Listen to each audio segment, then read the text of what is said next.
মৰমৰ ছাত্ৰ ছাত্ৰীসকল, মই কুহি মেমে তোমালোকৰ ওচৰলৈ অইন এটি ভিডিঅ' লৈ আজি আহিছোঁ, পুনৰবাৰ আহিছোঁ। আজি আহিছোঁ মই ক্লাছ 2 বিগিনাৰ্ছ 2 এইখন দেখিছেনে? এই বিগিনাৰ্ছ 2ৰ ইংৰাজীখিনিৰ তোমালোকক অকণমান প্ৰথম চেপ্টাৰটো চাই দিম বুলি ভাবিছোঁ, যিহেতু পৰীক্ষা ওচৰ চাপি পালেহি। এটা লেচন 1টো চোৱাচোন। ইয়াতে দেখিছা lesson 1 village life. Village life মানে হৈছে তোমাৰ লাইফ মানে জীৱন, ভিলেজ মানে গাঁও, গাঁৱৰ জীৱন মানে গাঁৱৰ জীৱন যাপন। গাঁও বুলি ক'লে কেনেকুৱা এটা ছবি আহিব? চহৰ বুলি ক'লে গাড়ী মটৰ, ওখ ওখ বিল্ডিং, হয়নে? ৰাস্তা ঘাট, মানুহ জনবসতি মানে বহুত, গাড়ী মটৰ বহুত, তেনেকুৱা পৰিৱেশ। আমাৰ গাঁও বুলি কোৱাৰ লগে লগে আমাৰ কি আহিব? পুখুৰী আহিব, গৰু আহিব, পথাৰ আহিব, এই ৰোৱনী দাৱনী, হালোৱে, গৰু গাড়ী। আজিকালি গৰু গাড়ীৰ সংখ্যা কমিছে, তথাপিতো ক'ৰবাত 2-1 দেখা যায়। পুখুৰী, হাঁহ মুৰ্গী চব দেখা পাবা, হয়নে? এনেকুৱা ঘৰ দুৱাৰবিলাক, ফুলনি বাগান, শাকনি বাৰী, গাঁৱৰ লাইফ বুলিলে তেনেকুৱা বুজোঁ। এইখন দেখিছেনে? ভিলেজ লাইফৰ এটা ধুনীয়া ছবি এখন দিছে, ধুনীয়া সুন্দৰ ছবি এখন দিছে। গছ গছনি দেখিবা, ইয়াত ঢেৰ গছ গছনি আছে। ইংলিছত এইবিলাকক কি ক'ব? ট্ৰিজ, হয়নে? ট্ৰিজ ক'ব। তাৰপিছত এই মানুহজনে হাল বাই আছে, সেই হাল বোৱাটো ইংলিছত ক'ব প্লাউইং। কি ক'ব? প্লাউইং, হাল বোৱাটোক। তাৰপিছত এখন গৰু গাড়ীক কয় কাৰ্ট, CART, কাৰ্ট। এইটো পুখুৰীটোক পন, এইবিলাক জানাই। হেন, এইটো কি? গট, ছাগলী। Old men reading newspaper, হয়নে? নিউজ পেপাৰ পঢ়ি আছে। এইবিলাক চব গাঁৱৰ পৰিৱেশ এখন। ইয়াত গাঁৱৰ পৰিৱেশ এটা দেখুৱাইছে এই পিকচাৰখনত। ইয়াত তোমালোকে মই এনচাৰখিনিহে আজি আলোচনা কৰিম। এনচাৰখিনি চোৱা। Look at the picture and answer yes আৰু ন'। এই পিকচাৰখন চাই এইকেইটা য়েছ আৰু ন' কৰিব হৈছে। 1টো কৈছে ডিয়াৰ আৰ বাছেছ এণ্ড এইটো an aeroplane. There are buses and aeroplane. তাত বাছ আৰু এৰ'প্লেন দেখিছা নেকি? ইয়াতে বাছ আৰু এৰ'প্লেন। ন', এইটো য়েছ আৰু ন' লিখিব দিছে। এইটো কি হ'ব? ন' হ'ব। ন' ইয়াতে কি লিখিবা? ন'। আমি দেখা নাই ন গাঁৱত আৰু ক'ত বাছ আৰু এৰ'প্লেন থাকিব। গাঁৱৰ পিকচাৰ সেইখন। The boy is carrying tiffin. ল'ৰাজনে কেৰিং মানে কঢ়িয়াই নিয়া। সি টিফিন বক্স কঢ়িয়াই নিছে নেকি ল'ৰাটোৱে? ল'ৰা আছেনে? চোৱা ল'ৰা ক'ত আছে? এইয়া দেখিছানে?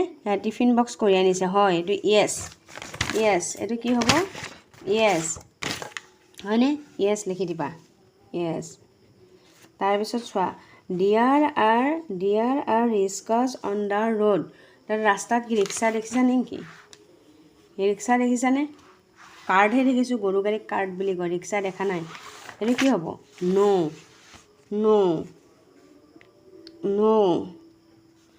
The farmer is ploughing the paddy field. The farmer is ploughing মানে হৈছে হাল বাই থকা। পেডি ফিল্ডছ, ধাননিৰ মানে সেই পথাৰত হাল বাই আছেনে নাই?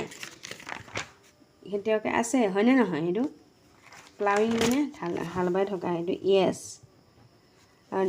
তাৰপিছত ডিয়াৰ আৰ 6 ডাকছ নিয়াৰ দ্য পন মানে পুখুৰী।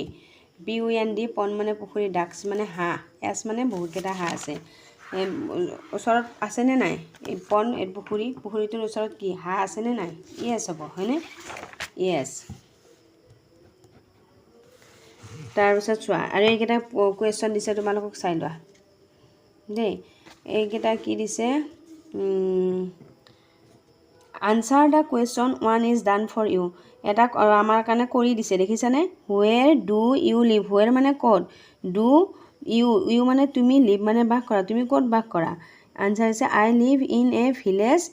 তোমাৰ যি হয় গাঁওখনৰ নাম লিখি দিবা, হয়নে? তাৰপিছত what is the name of your village. Your মানে তোমাৰ, ভিলেজ মানে গাঁও বা টাউন। যোনে টাউনত থাকে চহৰ, বা ভিলেজ মানে গাঁও। তোমাৰ গাঁওখন বা চহৰখনৰ নাম কি? তেতিয়া কি লিখিবা?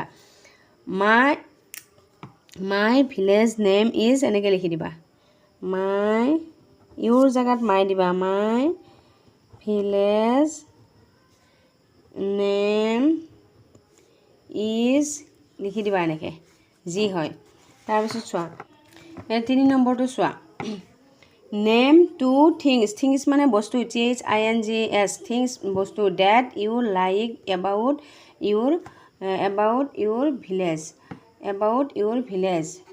তুমি মানে তোমাৰ সেই গাঁৱৰ ভাল পোৱা লাইক মানে ভাল পোৱা লাইক মানে ভাল পোৱা তোমাৰ সেই গাঁৱৰ ভাল পোৱা দুটা বস্তুৰ নাম লিখিব দিছে কি লিখিবা এইটো চোৱা আই লাইক ক্লিন এনভাইৰনমেণ্ট মই গাঁৱৰ কি ভাল পায় গাঁৱত থকাবিলাক সঁচাই সেই গাঁৱৰ যে পৰিষ্কাৰ সেইটো ভাল লাগে ন পৰিৱেশটো আৰু কি এণ্ড বিউটিফুল ট্ৰিজ মই কি ভাল পাওঁ মই গাঁৱৰ সেই গছবিলাক এইটো ট্ৰি বানান দেই TREES মানে গছবোৰতো এছ আছে এডাল গছতকৈ বেছি মই গাঁৱৰ পৰিৱেশটো পৰিষ্কাৰ ক্লিন মানে পৰিষ্কাৰ CLEAN ক্লিন মানে পৰিষ্কাৰ পৰিৱেশটো ভাল পাওঁ আৰু গছবিলাক ভাল পাওঁ তাৰপিছত 4 নম্বৰটো যে name 2 things that you don't like about your village তোমাৰ গাঁৱৰ বিষয়ে মানে এনেকুৱা দুটা বস্তুৰ নাম লিখা যি তুমি গাঁৱৰ দুটা বস্তু যি দুটা তুমি ভাল নোপোৱা সেই দুটা কি লিখিবা আই ডোণ্ট লাইক বেড ৰোডছ আৰু এটা কি লিখিবা তুমি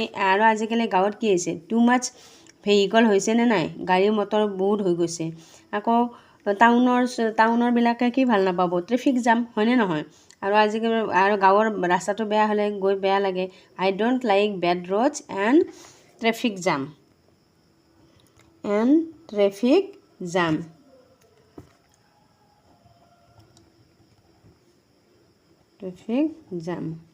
হয়নে বা গাঁৱৰ যদি টু মাছ ভেহিকল বুলিও লিখিব পাৰি তাৰপিছত চোৱা এইটো এই কবিতাটো এইকেইটা ৱৰ্ড দিছে এই ৱৰ্ডকেইটা পঢ়ি চাবা বয় কাউ ডাক কাৰ্ড এই গৰু গাড়ী card CARD card tree bird guard sky village farmer house banana মানে কল তাৰপিছত এই কবিতাটো দিছে ধুনীয়াকৈ এটা ৰাইমছ আকাৰে দিছে আৰু I live in a city. In a street, it is crowded with traffic and feet.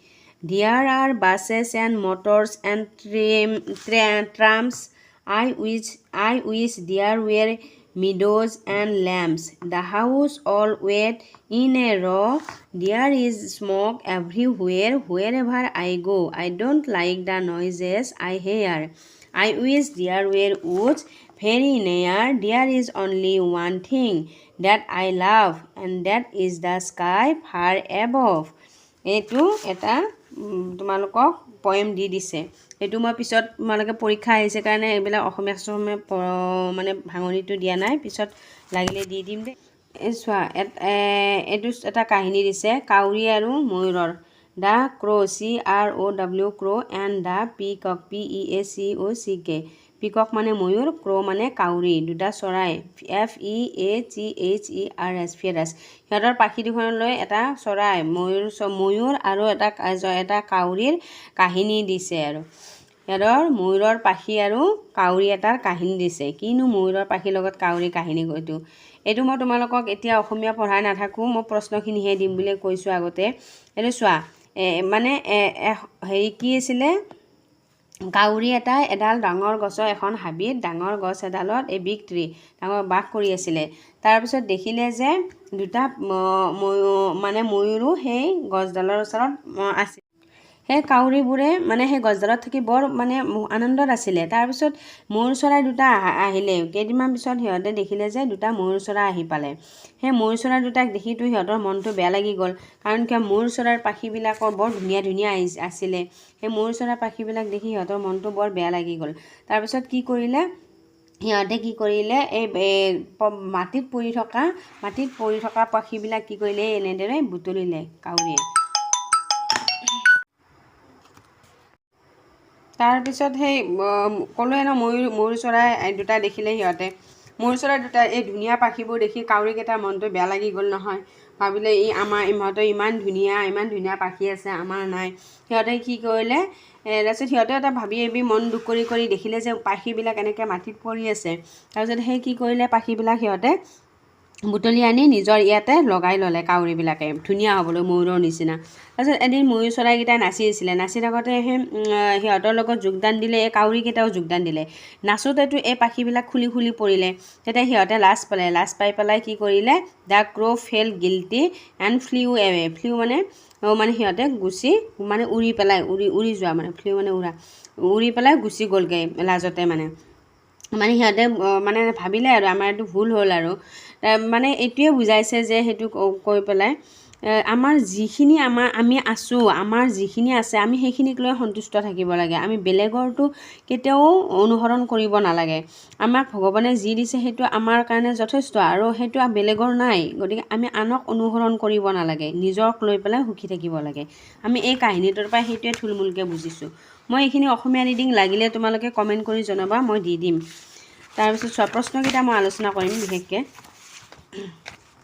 এতিয়া চোৱা এইকেইটা এইটো where did the crows live who had long colorful tail feathers, what was lying on the ground, why was the crow sad, what did crow do with the feathers। এই প্ৰশ্নকেইটা মই লিখিছোঁ ইয়াতে, তোমালোকক মই লিখি উলিয়াইছোঁ আৰু গৈ লৈছোঁ ৰ'বাচোন। সেইটো চোৱা প্ৰথম প্ৰশ্নটো চোৱা where did the crows live, সেই কাউৰীবোৰে ক'ত বাস কৰিছিল। the crows হ'ব দেই, এছটো দিয়া নাই। crows lived in a big মানে ডাঙৰ, tree মানে গছ, in a forest কাউৰীটো অৰণ্যৰ এটা ডাঙৰ গছত বাস কৰিছিল। এটা কাউৰীটো নহয় দেই, কাউৰীবোৰ হ'ব। কাউৰীবোৰ অৰণ্যৰ এটা ডাঙৰ গছত বাস কৰিছিল, এটাও নহয়, এডাল ডাঙৰ, মই কি লিখিছিলোঁ তাড়াতাড়ি আৰু এডাল ডাঙৰ গছত বাস কৰিছিল। তাৰপিছত চোৱা who had long colorful tail feathers, কাৰ মানে দীঘল ধুনীয়া, কালাৰফুল মানে ৰঙীন, টেইল মানে নেজ, মানে ইয়াত নেজ বুজাইছে, পাখিৰ কথা কৈছে। কাৰ ধুনীয়া সেই ফেডাৰ্ছ মানে নেজডাল, এই পাখিবিলাক ধুনীয়া আছিলে। তাৰপিছত সেই দ্য পিকক হেড লং ফেডাৰ্ছ টেইল ফেডাৰ্ছ, দ্য পিকক head long colourful tail ফেডাৰ্ছ, colourful মানে ৰঙীন।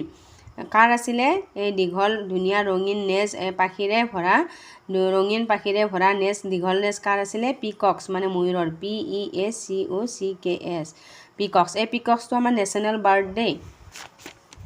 তাৰপিছত what was lying, LYING, lying মানে পৰি থকা, এই পৰি থকা বুলি, মাটিত পৰি যিকোনো বস্তু পৰি থকা বুলি কওঁ যে, ইংলিছত লাইং বুলি কয়।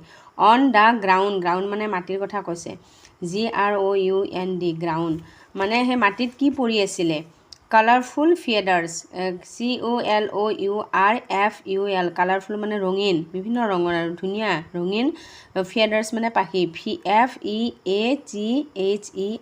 ফেডাৰ্ছ মানে পাখি।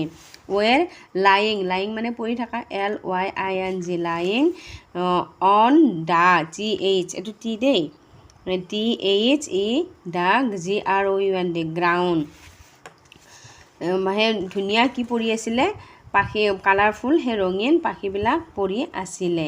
বুজি পাইছানে, চিনি পাইছা। তাৰপিছত 4 নম্বৰটো চাওঁ, হোৱাই ৱাজ দ্য ক্ৰ' ছেড, ক্ৰ' মানে কাউৰী, সেই কাউৰীটো কিয় মানে ছেড মানে দুখী হৈ থকা, মন বেয়া কৰা, হেপী মানে সুখী, হেপী HAPPY হেপী মানে সুখী, হয়নে নহয়। এটা হেপী ফেচ আঁকিব লাগিলে এইটো হেপী, হয়নে। আৰু যদি মই ছেড ফেচ আকৌ এটা এইটো, হয়নে, ছেড, এইটো হেপী, এইটো ছেড, এই হেপী মানে হাঁহি থকা, এইটো হেপী আৰু এইটো ছেড, গম পাইছানে, এইটো ছেড। এয়া তাৰপিছত চোৱা হোৱাই ৱাজ দ্য ক্ৰ' ছেড, কিয় মানে দুখ কৰি আছিলে, দ্য ক্ৰ' ৱাজ ছেড, ক্ৰ'টো মানে দুখ, কাউৰীটো, ক্ৰ' মানে কাউৰীটোৱে দুখ কৰিছিল, বিকজ মানে কাৰণ, BECAUSE বিকজ কাৰণ, হি হেড ন' কালাৰফুল ফেডাৰ্ছ, তাৰ কি নাছিলে, ৰঙীন পাখি নাছিলে, মোৰ ৰঙীন পাখি নাই, সেনেকৈ আমি দুখ কৰোঁ নে নাই, কাৰোবাৰ ভাল বস্তু এটা দেখিলে সেইটো দুখ কৰি আছিলে, কিন্তু দুখ কৰিব নালাগে, গম পাইছানে। চোৱা তাৰপিছত চোৱা what did the crow' do with the feathers, মানে সেই কাউৰীটোৱে কি কৰিছিলে, কাউৰীটোৱে পাখিবোৰ কি কৰিছিলে, what did crow' do with the পাখিবোৰৰ লগত কাউৰীটোৱে কি কৰিছিল, পাখিবোৰ কি বুটলিছিল যে সিহঁতে কি কৰিছিল সুধিছে। The crow' put feathers on his body মানে সিহঁতৰ দেহ, সিহঁতে তাৰ দেহত কি, সেই কাউৰীটোৱে কি তাৰ দেহত কি কৰিছিলে, সেইটো পাখিবিলাক লগাই লৈছিলে, গম পাইছা, চিনি পাইছা নহয়। এয়া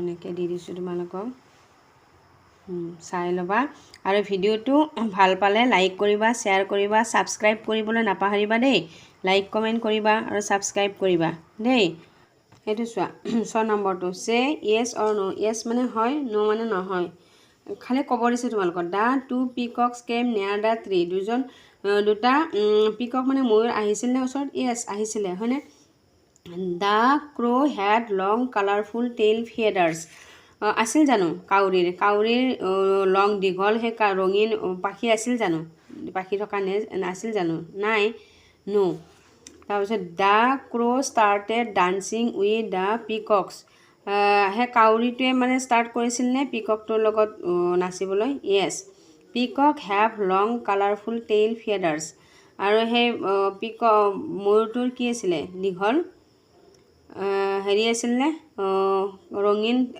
পাখি আছিল নে অ'কে থেংক ইউ ভিডিঅ'বোৰ ভাল পালে লাইক কৰিবা শ্বেয়াৰ কৰিবা আৰু মোৰ চেনেলটো ছাবস্ক্ৰাইব কৰিবা আকৌ নতুন ভিডিঅ' পাবলৈ লাগে যদি মোক কমেণ্ট কৰি জনাবা দেই থেংক ইউ বহুত বহুত ধন্যবাদ